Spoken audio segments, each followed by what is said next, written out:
कैसे भगवान ने सुग्रीव पर कृपा की।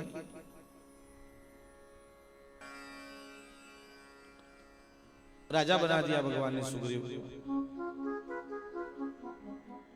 लेकिन वही बात है, अति सुख आने पर जीव भगवान को भूल जाता है। भोग विलासिता में इतना डूब जाता है वो, ये भूल जाता है कि इस जगत का नियंता वही हमको चलाता है।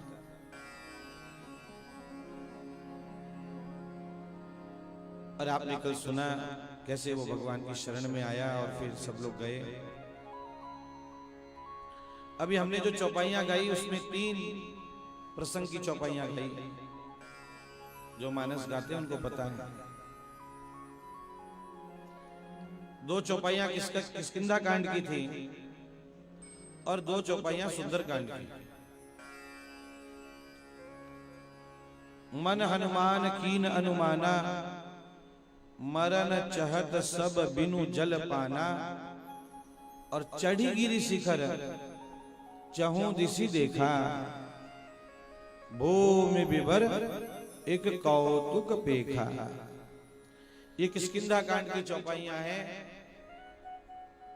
प्रसंग आप सब जानते हैं।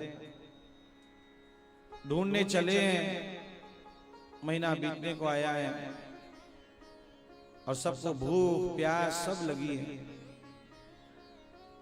भटक गए हैं जंगल में सब। और तब हनुमान जी एक शिखर पर चढ़ते हैं और वहां से देखते हैं उस गुफा को।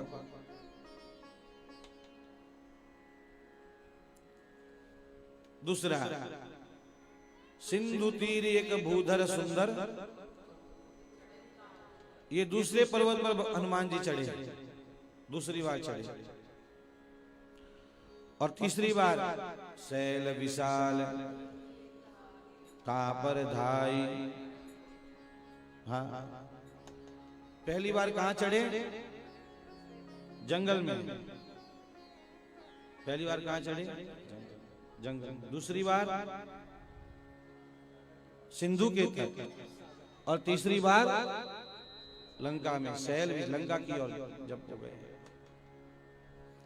सिंहिका को मारने के बाद जब लंका में प्रवेश करने वाले हैं तब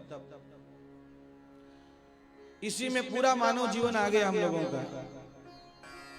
हनुमान जी कह रहे हैं देखो मैं चढ़ा हूं, तुम लोग भी चढ़ो मेरे साथ।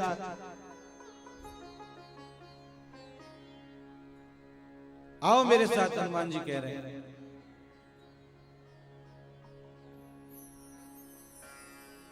पहला, जंगल में भटक गए। संशय विपिन, संशय को जंगल कहा है। जब ये जीव संशय रूपी जंगल में भटक जाता है, जब करें कि कथा सुने कि जब हवन करें कि तीर्थ यात्रा करें कि दान धर्म करें, क्या होगा इन सबको करने से? अनेक बार संशय आ जाता है भीतर। नास्तिक से नास्तिक व्यक्ति भी, उसके भी जीवन में एक क्षण ऐसा आता है जब वो सोचता है यार मैं मानता तो नहीं हूं लेकिन सत्ता तो होगी भगवान की, उसके बिना ये सब थोड़ी चलता। और जो आस्तिक हैं, जो नित्य सेवा करते हैं, उनके मन में भी कभी कभी आ जाता है इतनी सेवा कर तो रहे हैं कि है कि नहीं ठाकुर जी, कि ऐसे ही चल रहा है सब। तो जब संशय ब्रह्म समुदाय, संशय रूपी जंगल में जब जीव भटक जाता है, तब हनुमान जी कहते हैं भटको मत, मेरे साथ पहाड़ पे चढ़ो। कौन से पहाड़ पे चढ़ना? तो हनुमान जी कहते हैं विश्वास के पहाड़ पे चढ़ो।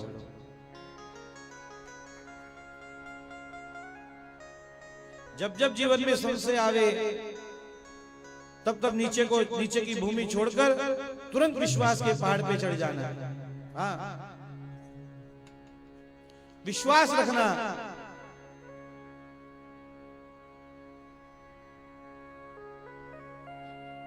बिना बीज के धन्ना जार की खेती लहला दी, बताओ। विश्वास रखिए, विश्वास रखिए द्रौपदी की साड़ी बढ़ा दी, सारी बिच नारी है कि नारी बिच सारी है। विश्वास रखिए,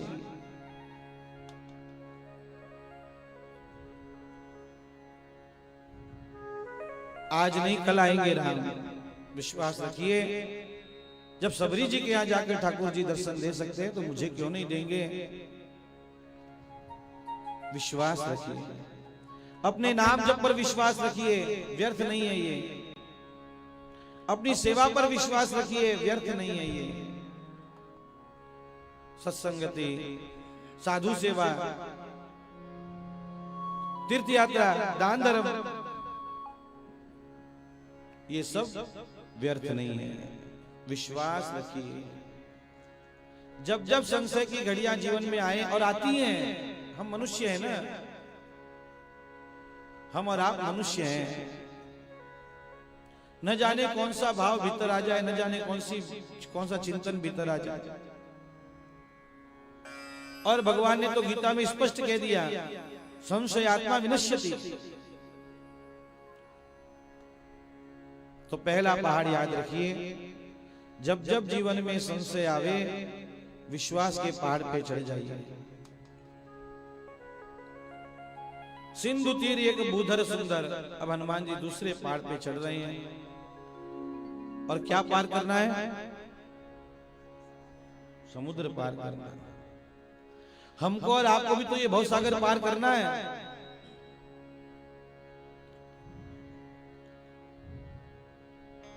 हनुमान जी कहते हैं, चिंता नहीं करो, पार करना है ना, आओ मेरे पास, पकड़ो मेरा हाथ, लगाओ छलांग मेरे साथ। ये दूसरा पहाड़ है।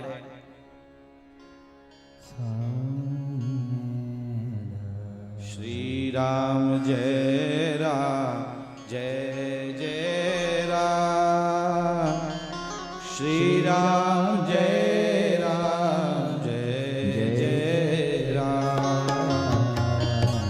श्री राम जय राम जय जय राम, श्री राम जय राम जय जय राम, श्री राम जय राम जय जय राम, श्री राम जय राम जय जय राम, श्री राम जय राम जय जय राम,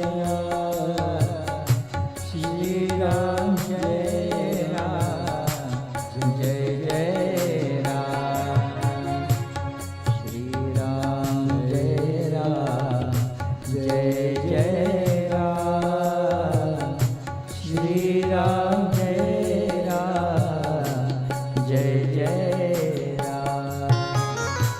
राम भजन कर तू सुख पाए, यूं ही उम्र तेरी बीती जाए। राम भजन कर ले तो सुख, यूं ही उम्र तेरी बीती जाए। ऐसा सुंदर मौका तेरे हाथ न आए। राम भजन कर तो सुख पाए, यूं ही उम्र तेरी। जीवन तो एक ढलती छाया, दिन दिन ढलती जाए। कंचन जैसी सुंदर काया जर्जर होती जाए। मान रे अभिमानी नहीं तो दुख पाए। उम्र तेरी बीती, धन दौलत और कुटुंब कबीला देख देख मन फूला। मोह माया में फंस कर बंदे राम नाम तू भूला, कुछ ना मूर्ख तेरे साथ में जाए, यूं ही उम्र तेरी बीती जा। राम भजन कर तो सुख पाए, यूं ही उम्र तेरी बीती। तू है एक मिट्टी का पुतला, मिट्टी में मिल जाएगा। राम भजन से तू अज्ञानी भवसागर तर जाएगा। जैसी तेरी करनी वैसा फल, यूं ही उम्र तेरी बीती। श्री राम जय राम, जय जय राम, श्री राम जय राम, जय जय राम। सिंधु तेरी एक भूधर सुंदर। हनुमान जी कह रहे हैं भव सागर से पार होना है ना, आओ मेरे साथ। फिर ऊंचे उठ जाओ। जब जब भव सागर दिखे तब तब हनुमान जी के साथ अब इस पहाड़ पे चढ़ जाओ। अब ये पहाड़ कौन सा है? ये पहाड़ है विचार का पहाड़। पहला विश्वास का पहाड़ है। जब जब जीवन में संशय हो तब विश्वास के पर्वत पे चढ़ जाओ, और जब जब ये भव सागर दिखे विचार के पहाड़ पे चढ़ जाओ।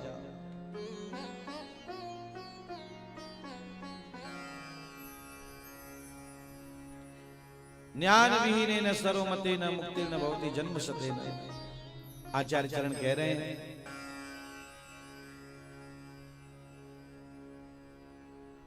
विचार करो। सुंदरकांड में हनुमान जी विचार करते हैं, कपि करी हृदय विचार। हमारे गुरुदेव तो जब भागवत की कथा आरंभ करते हैं तो विचार से ही करते हैं। विचार करो।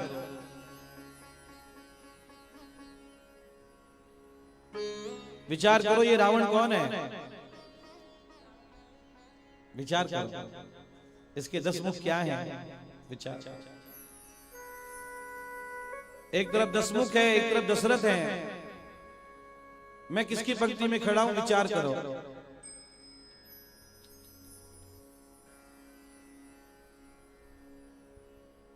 विचार करिए। कस्तम को हम कुत आयात। विचार करिए। सांसारिक विचार अपनी जगह करने ही चाहिए, क्योंकि मनुष्य एक सामाजिक प्राणी है, समाज में रहता है, उसको इग्नोर नहीं किया जा सकता। उसको इग्नोर नहीं किया जा सकता। लेकिन उसके साथ साथ विचार किया जाए। अध्यात्म का विचार किया जाए। मोक्ष क्या है? सत्य क्या है? स्वर्ग नरक वास्तविकता में है क्या? है तो क्या है? अनेक बार लोग कहते हैं यहीं पर स्वर्ग है, यहीं नरक है। अच्छी बात है। जीवन की अनुकूलताओं को हम स्वर्ग मान लेते हैं और प्रतिकूलताओं को नरक मान लेते हैं। वो मानना है, इसका मतलब ये नहीं है कि स्वर्ग की सत्ता नहीं है। इसका मतलब ये नहीं है कि नरक की सत्ता नहीं है। सबको यही भोगना पड़ता है, ऐसा कहते हैं कुछ लोग। तो फिर वो नरक तो बेकार हो गए। फिर तो भागवत जी का 5वां स्कंद, जहां जाते जाते भूगोल खगोल की चर्चा जब सुखदेव जी करते हैं, 28 प्रकार के प्रमुख नरकों का वर्णन करते हैं। फिर तो सब बेकार हो गए। फिर या तो सुखदेव जी झूठ बोल रहे हैं या आपकी मान्यता सही हो। शास्त्र झूठ बोलते नहीं। एक बहुत रहस्य की बात बता देता हूं आपको। आपका इस जन्म में किया हुआ कर्म इस जन्म में नहीं भोगना पड़ता आपको।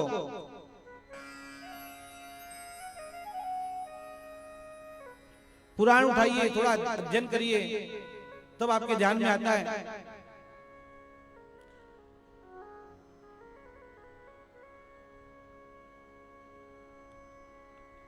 ये तो पूंजी है हम लोगों के पास जो हम लोग खर्च कर रहे हैं, और अभी जो कर रहे हैं वो आगे वही खाता उसका आगे बढ़ेगा।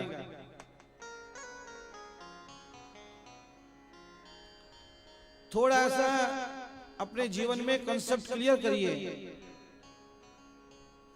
ज्यादा नहीं, थोड़ी थोड़ी करिए। भ्रम और संशय आदि में मत जिए। भूत प्रेत होते हैं कि नहीं होते? काहे के भूत प्रेत होते हैं? आप भूत प्रेतों को ही नहीं मानते तो आप तो पूरी भागवत को झुठला रहे हैं। भागवत का आरंभ ही धुंधकारी से, धुंधकारी प्रेत योनि में गया, फिर वो प्रेत योनि बेकार हो गई।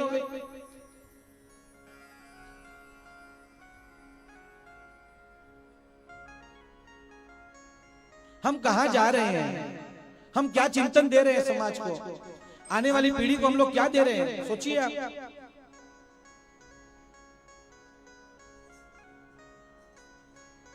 मृत्यु भोज नहीं करना, और ये नहीं करना, और वो नहीं करना, इसमें क्या रखा है, उसमें क्या रखा है, ऐसे सब बंद करते चले गए तो फिर संस्कृति पूरी लुप्त हो जाएगी।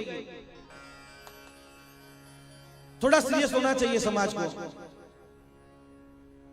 सोशल मीडिया का जमाना है, दो चार प्रबुद्ध लोग बैठकर उसको टाइप करते हैं और फिर फॉरवर्ड करते हैं, और जिनके पास समाज के लिए टाइम नहीं है और वो लोग उसको और आगे बढ़ाते रहते हैं। समाज किस काम का है, समाज किसके काम आता है, और क्या होता है और क्या है। अपने जियो, अपने मजा करो, खाओ पियो, मौज करो, मर जाओ एक दिन। फिर पशु में और हम में भीतर अंतर क्या है? सोचो आप थोड़ा सा, क्या हो गया हम लोगों को?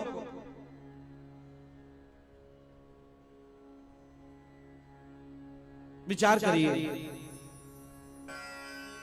अरे कुछ वर्षों के लिए दिखने वाला ये शरीर नहीं रहेगा एक दिन। हमारे आचार्यों ने विचार नहीं किया होता तो आज हम लोग रामायण नहीं गाते यहां बैठकर, आप लोग नहीं सुनते यहां बैठकर। कितना प्रचार प्रसार किया हमारे आचार्यों ने भक्ति का, सोचो आप। कितना आचार विचार सनातन धर्म का आचार्यों ने दिया हम लोगों को। चारों तरफ वैष्णव ही वैष्णव दिखते, जहां देखो तहां वैष्णव।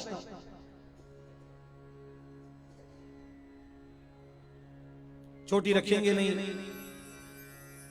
जनेऊ पहनेंगे नहीं, कंठी पहनेंगे नहीं, धोती का त्याग कर दिया हम लोगों ने।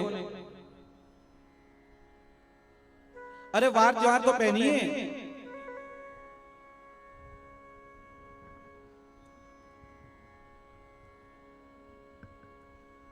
लुंगी उड़ा लेते हैं, तिरुपति जाते हैं तो लुंगी कर लेते हैं। गृहस्थी को लुंगी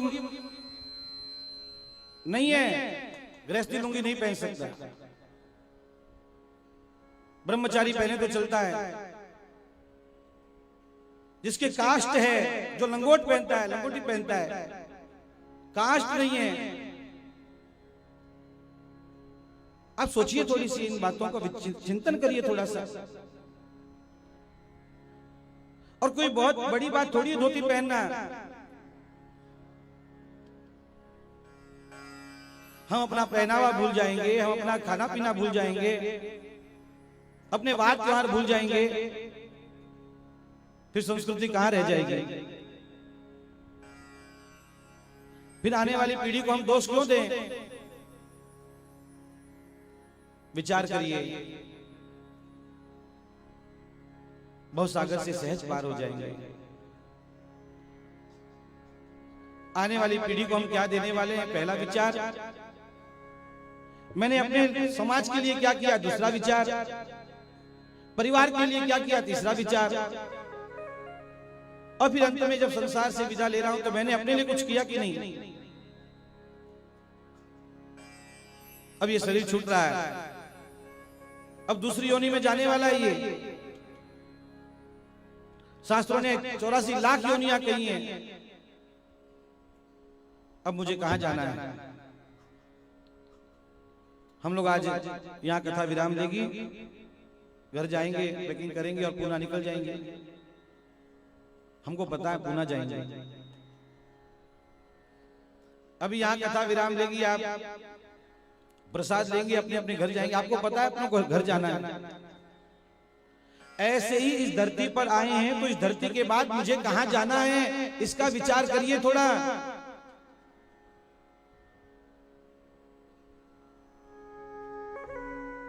मुझे कहां जाना है? वैकुंठ जाना है कि साकेत जाना है कि गोलोक जाना है? अथवा ठाकुर जी पर छोड़ रखा है हमने, तो जहां ठाकुर जी बोल देंगे लास्ट में कि लो तुम्हारी तत्काल में टिकट निकली है।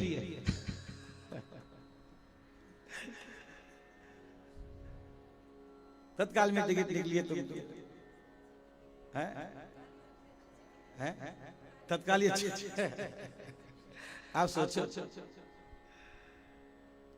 हनुमान जी कह रहे हैं विचार के पहाड़ पे चढ़ जाना, जब जब इस संसार सागर को देखो सहज पार हो जाओ। और फिर तीसरा पहाड़ शैल विशाल, देखिए के आगे तां पर धाई चढ़े भय त्यागे।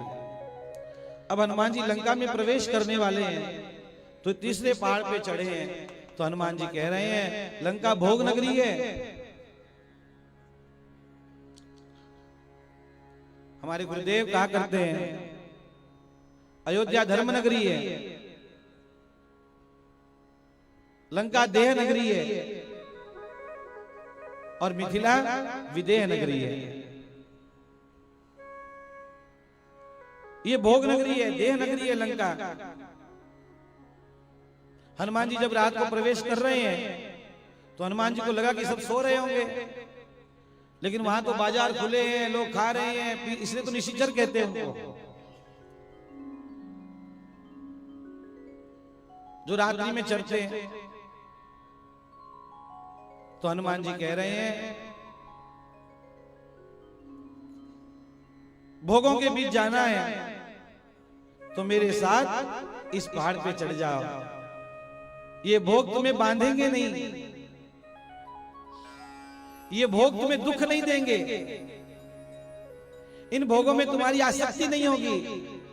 बस काम इतना सा करना है, मेरे साथ तुम्हें इस पहाड़ पे चढ़ना है। अब ये कौन सा पहाड़ है? तो संतों ने कहा ये वैराग्य का पहाड़ है, विश्वास का पहाड़, विचार का पहाड़, और अब ये तीसरा विराग, वैराग्य का पहाड़।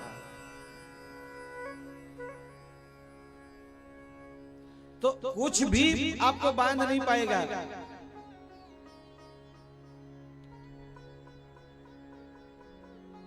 न संबंध बांध पाएंगे, न घर बांध पाएगा, न वस्तुएं बांध पाएंगी। क्यों? वैराग्य का भाव भीतर ही है, पहले से बसा हुआ है। मुझे पता है कि एक दिन सब छूटने वाला है, मुझे पता है।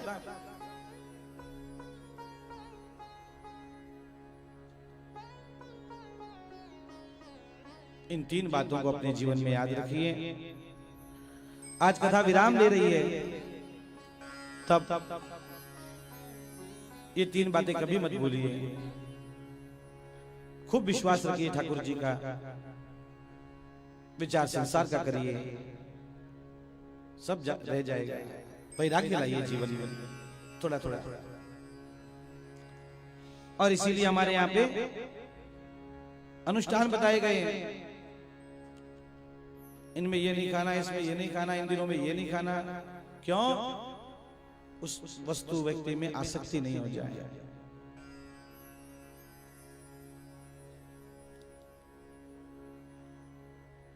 चातुर्मास आता है इसीलिए आता है। आप कुछ नियम लीजिए। पहले दूसरे दिन भी आपसे कहा गया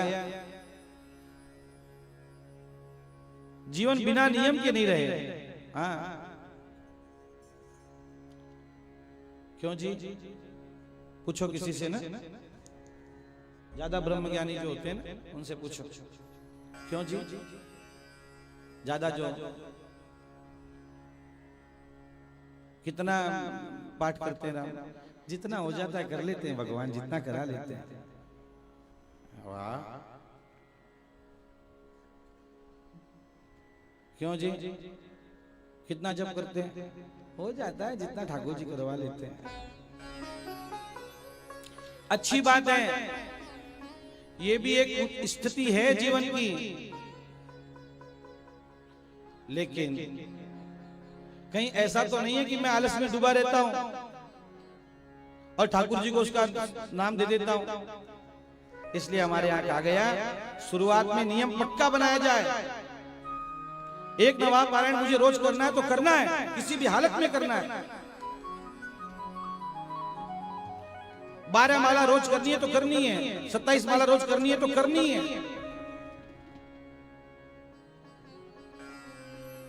पक्का करिए, तब आप अपने स्वयं के जीवन में देखेंगे कितना परिवर्तन आता है। आप स्वयं अनुभव करेंगे इन बातों को।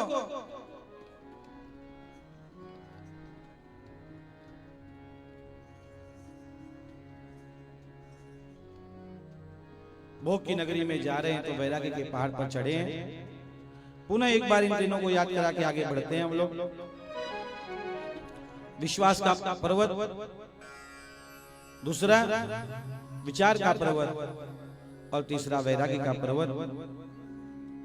हनुमान जी आगे बढ़े हैं। कल हम लोगों ने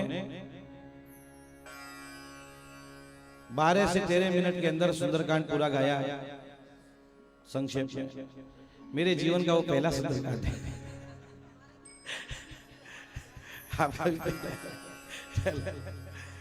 हमने किया इसके पहले 1 घंटे में, पौन घंटे में, 50 मिनट से 1 घंटे में, लेकिन 12-13 मिनट में तो जय जयकार कल ही किया। और उसमें भी हैं,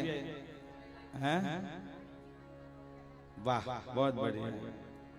और हमारे हरिदास ने उसको एक ये 12 मिनट का एक क्लिप बना दी है और YouTube पे डाल दिया है। आपने शेयर भी कर दिया है, देखो आ गया ना संक्षेप में सुंदरकांड। अब हम लोगों को मार्केटिंग करनी नहीं आती, नहीं तो मार्केटिंग करने वाले लिख देते इतना सा सुन लो उद्धार हो जाएगा।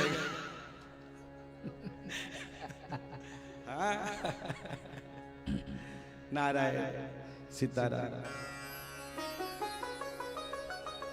हनुमान जी आगे बढ़े हैं। लंकिनी ने सुंदर उपदेश किया है, बहुत प्यारा वो दोहा है, सबको याद है।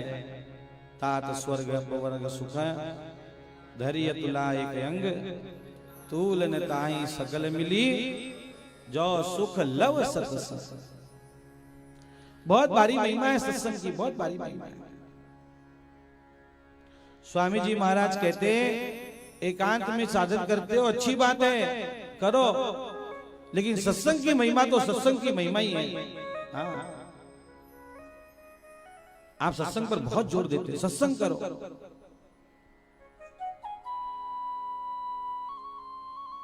कितना प्रसिद्ध दोहा है, एक घड़ी आधी